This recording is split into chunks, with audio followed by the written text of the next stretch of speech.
We're ready to continue on with Texas. We'll ask Coach Terry for a couple of general comments on the game, then we'll take your questions just for the two student athletes and then release them back to the locker room. And then we'll finish up questions with Coach. So, Coach, would you begin? Yes, good afternoon. Again, another hard-fought contest in the SEC. Knew we were going to play a really physical team in Tennessee today. We knew, again, it was going to be a big premium on our rebounding. It was going to be a big part of the game. They had 8 offensive rebounds in the first half, and we're still only down 1 possession. I thought in the second half they really came out and guarded really hard. Their defense was tough to go against all night long. When you have 2 of the top defenders in all of college basketball, Meshack and Ziegler, he's been around forever. But you talk about disrupting the game and causing all kind of problems on both ends of the floor. He's done that throughout the course of his career, and man, he's tough to go against. You know, he's made us better, and they have a team that's built to go a long ways in March. All right, if you have a question for either of the student athletes, raise your hand, and we'll get one of the remote mics to you. So raise your hand. Let's start in the center aisle on 3rd row.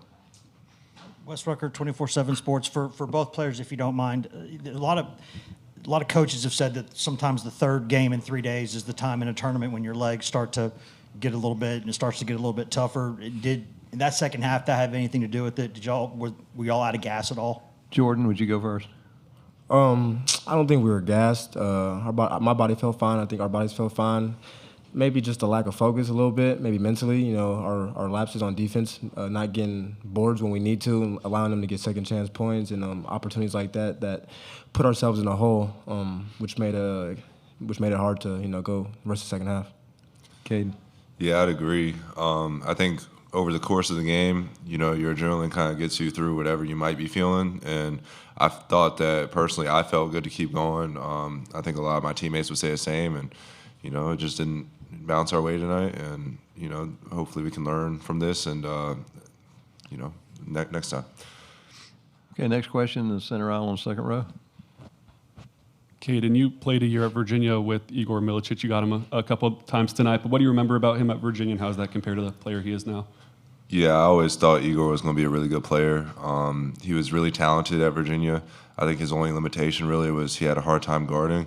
And, you know, I think that he's definitely, as he's gotten older, he's gotten better on the defensive side of the court, and his offense he's always been a really talented player. And that has shown, I think, all year. I've watched him play a lot this year, and he's really done well. So, you know, I'm really happy to see him doing well. And, yeah, it's my boy, so it's good to see him doing well. Raise your hand. Other questions? Okay, go ahead. 3rd row. Eric Henry, Horns 24/7. This is for both Jordan and Caden. You talked about the adrenaline getting you guys through physically, but emotionally. Can you just talk about kind of the emotional mindset coming in? You guys come off of 2 wins, and just kind of how hard it was to, you know, get those emotions back up for this game today. Caden, would you go first on that one? Yeah, I wouldn't say it was too hard to get those emotions back up. We all know we're playing for something in that locker room, and, you know, I think that we were all really excited for the opportunity to play basketball again today, and, you know, because that's not always promised. And, you know, I would say our energy was good, like our effort was good, and we all really wanted to win, so there's no questioning that. But I think we did give it our all tonight, but, you know, there's some areas that we just had some lapses in that we can't have lapses in. All right, next question on the front row right here, and then we'll come back to the 3rd row there, Pete. Jordan, on Sunday, what's going to be your level of nerves watching the selection show? Why should y'all be in the field? And what would you tell the selection committee if you could talk to them? Yeah, it's definitely going to be nerve-wracking for me. This is my first time in this process, and I understand that we're a team, I guess, that's on the bubble. But, you know, it's out of our hands. It's not in our control. We feel like we've proved throughout the season that we deserve to be in the tournament with big games that we won, and even in games we lost, we've shown that we can compete at the highest level with anybody. So really not try to stress too much over, because there's not much we can do about it besides, you know, just sit and watch and wait. We have time for one more question for the student athletes. Take the last one right there. Yeah, Caden, a little bit on the same lines, if you don't mind. What do you think the next 48 hours are going to be like? You know, you've already stated your case. There's nothing else you can do, and obviously you won't know until Sunday. Do you think there'll be some nerves? I mean, there's nothing to be nervous about. It's not in our control. So what will happen will happen. You know, I thought we fought hard this week, the whole season, to try and stay the course. And, you know, we'll see how it comes what it comes down to on Sunday. You know, obviously I really hope that we're able to get that opportunity to continue playing, and you know, so we're going to keep going about our business as if we're going to be playing next week, and you know, we'll be watching with y'all on Sunday, and hopefully our name's called. We'll excuse the student athletes. You can return to the locker room. Thank you. We'll continue on with questions for Coach Terry. Let's start right on the center aisle, third row.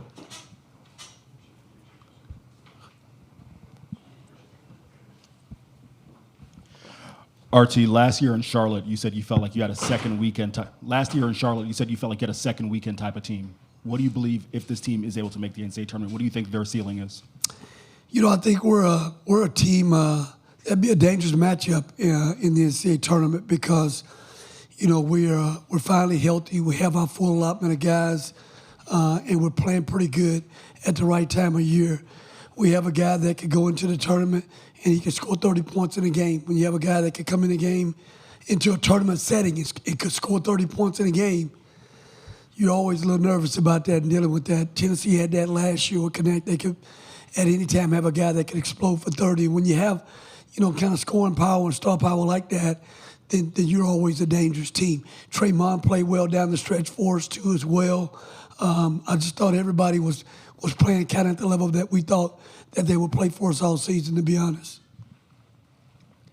Let's go to the next question, front row. Coach, Jordan mentioned kind of mental fatigue caught up with him a little bit after 3 games in 3 days. What's the toughest thing about that schedule? And did Rick and his guys try to take advantage of y'all's legs at all, you think? Well, again, I mean, we don't make any excuses. I mean, this time of year, you lace them up and you're ready to go. Anytime that it's a competitive situation and you have a scoreboard, and I've got some competitors over in that locker room to when we do that in practice and we become really competitive, and it's about winning and losing. It doesn't matter if they're tired or not. They're gonna go full tilt. And I thought we did that for a better part of the game. You know, we were in really good position. I thought at halftime, I thought coming out the first 4 minutes was really going to tell the tale in terms of who was going to put whose will on who to start the second half. And, you know, they came out like we thought, you know, physical, second chance opportunities. We had some opportunities as well, but you give them a lot of credit. They're hard to play against because, again, I go back to the fact that they've got Ziegler out there, the head of the snake on the ball, causing all kind of problems.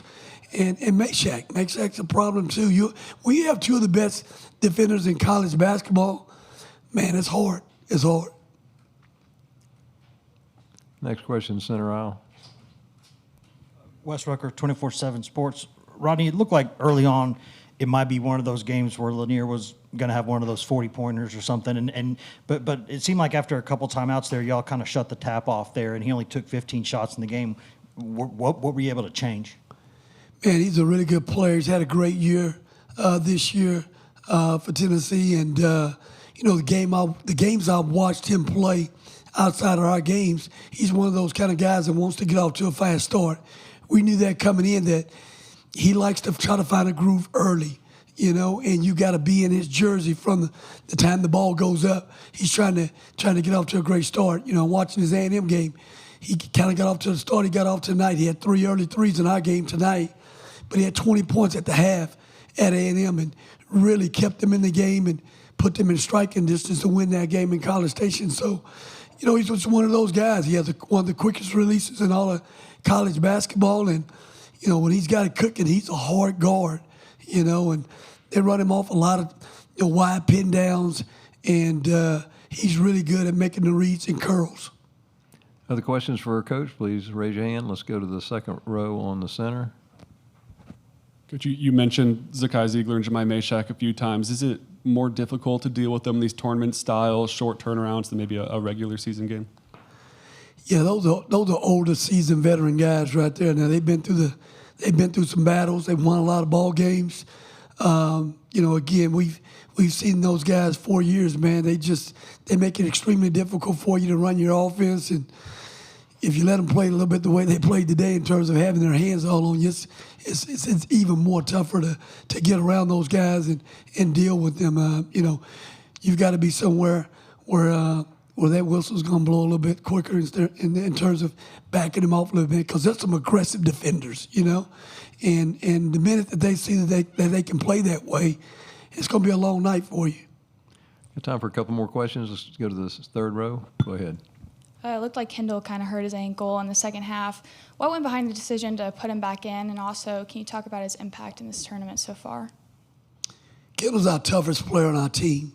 You know, he brings toughness, energy, winning basketball, Texas basketball. He's one of those guys, you know, you basically got to have his leg cut off for him not to be on the floor. He's going to be on the floor. You know, he's one of those guys like a Brock Cunningham that can play through no matter what. You know, he's going to be on that floor. And, you know, he's one of those guys that can play through injuries. He tweaked it again pretty good, that ankle, but he wanted to stay in the game and wanted to continue to play. But his toughness, he's the toughest guy that we have in that locker room. Okay, last question, third row.